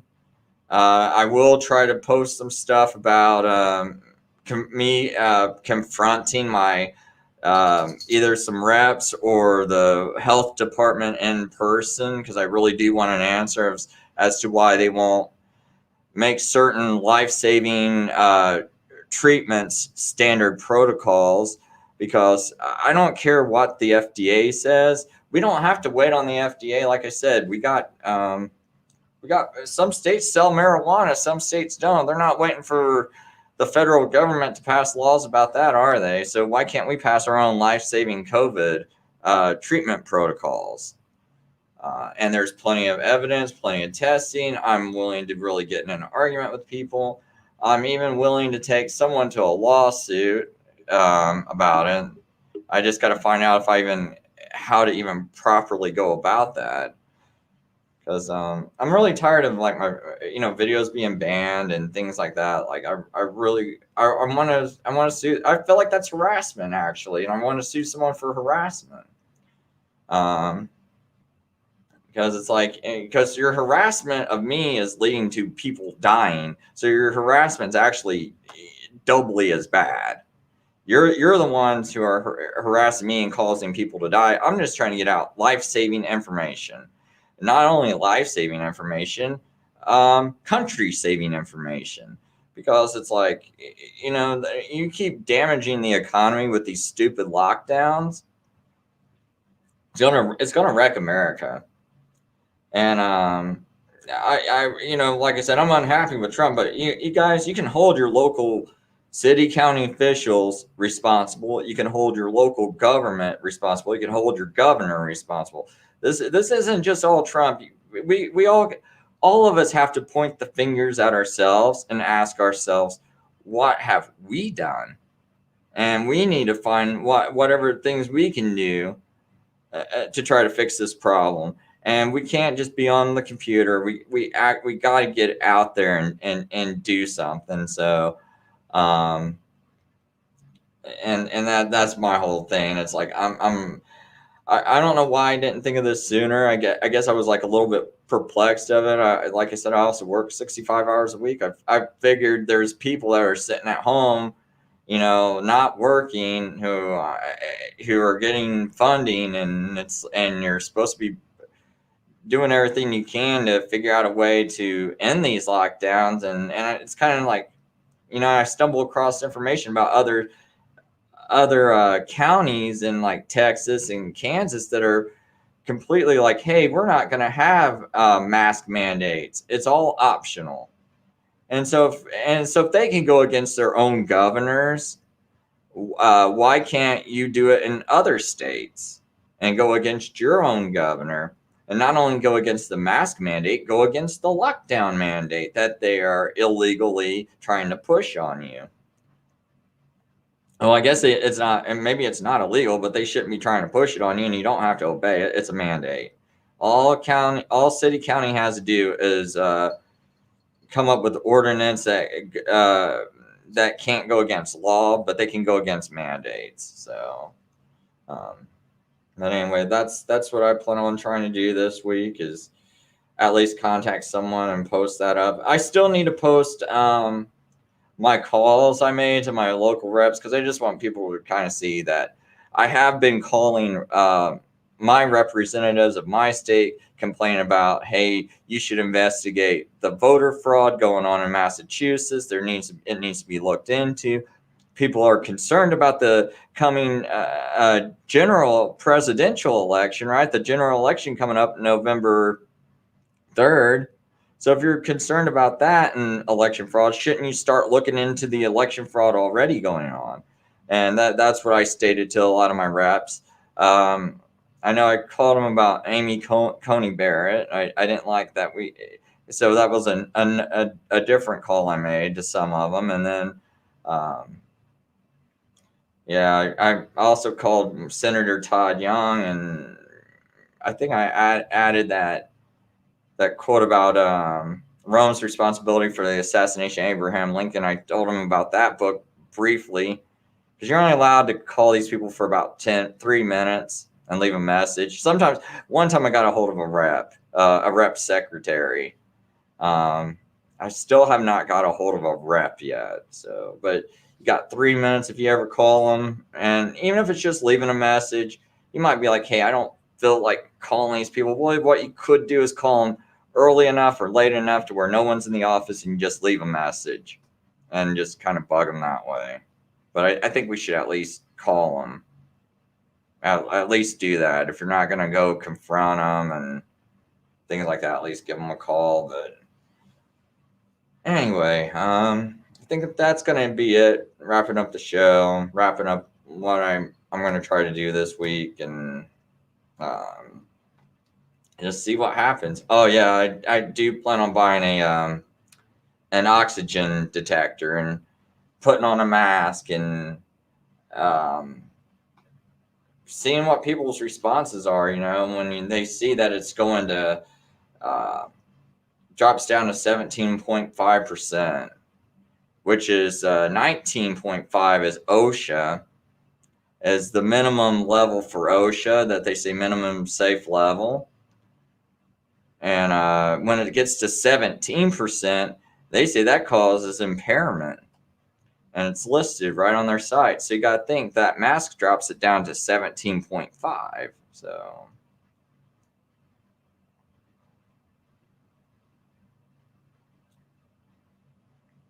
All right. Hey, thank you, Dens, dude. I appreciate you finding that, and being real curious to get a hold of him and his channel. So thank you for doing that. And anyway, so that is it for the show. Thank you, everybody, for tuning in, and have a good night.